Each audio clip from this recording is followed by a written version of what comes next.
Could you, can you describe the school district's financial situation, maybe in a way that some of the voters who don't follow budgets every year might be able to understand?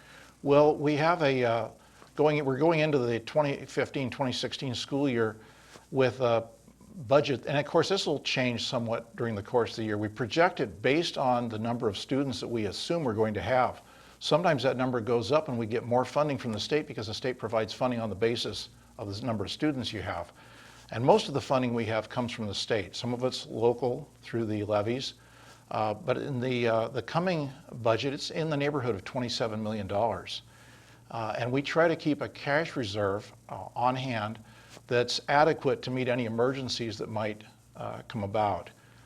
There have been times in the past where our reserve was very small. It's a little larger right now, but we don't know exactly what we may be called upon to do that's out of the norm for a regular year. We may be looking at next year adding some more portables and some things that it's difficult to anticipate how this is all going to shake out once we know where we are in regards to classroom space and the number of classes we need to offer with student class size reduction.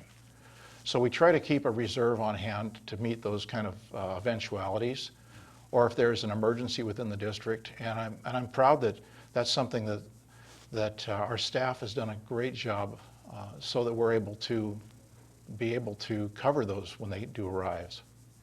Okay, now you've mentioned the Initiative 1351, which was the reduction in classroom sizes, and it sounds like it's something you've been thinking about. How much will that impact the Ephrata School District? Do you have an idea of how many classrooms that you might need to add and what it'll take? I wish I could tell you. That's something that we talk to Superintendent Jerry Simon about periodically, and that fluctuates a little bit. And I'm sorry, I'm not prepared with that number, but it is a question we've asked, and so oftentimes we have to wait for something else, the Olympia, to do and decide before we can make plans. And so I'm a little bit uncertain in that regard. I know that there's a number that we would have to add, and I'm really reluctant to add more portables. And part of the reason is that the core facilities in the schools where we have to add those doesn't get any bigger.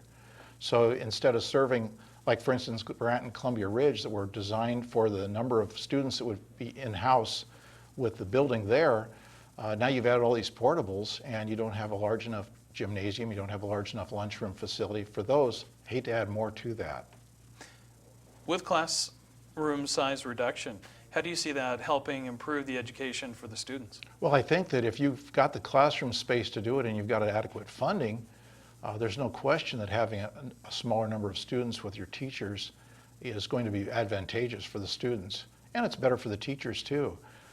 Sometimes it's just not workable. Sometimes what we've done in the past is to use classified staff to help the teacher in the classroom. And so there are other ways to get around it and be able to do that, but you have to have the funding. That's the trick. It's not just to fund the teachers, you have to be able to fund the classroom itself.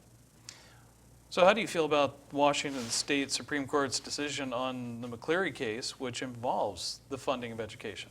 Well, I think that was a really critically important decision that came down.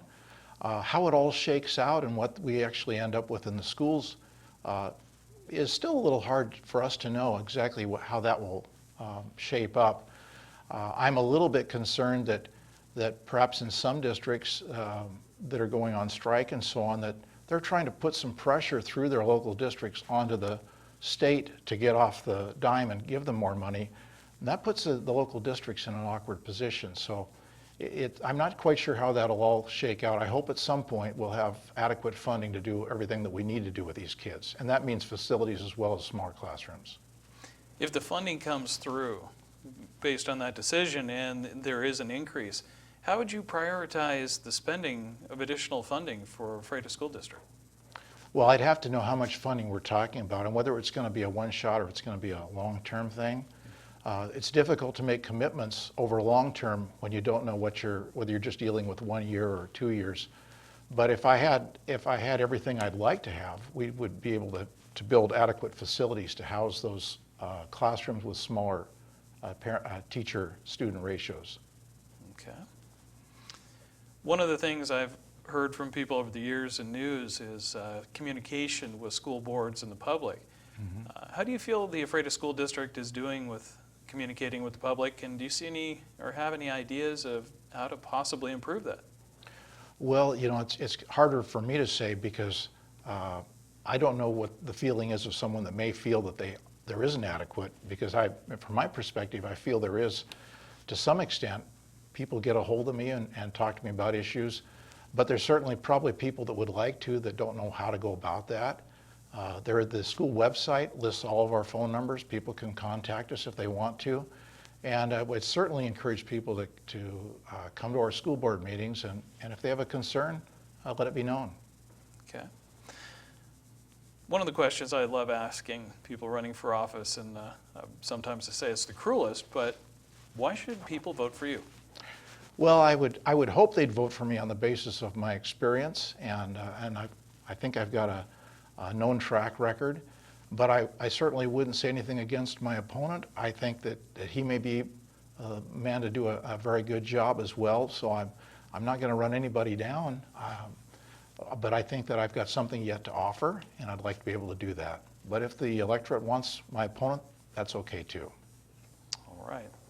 Well, I want to thank you very much for joining us here at iFiber One News. It's been a pleasure to talk to you, and I'm sure the voters are going to appreciate the information.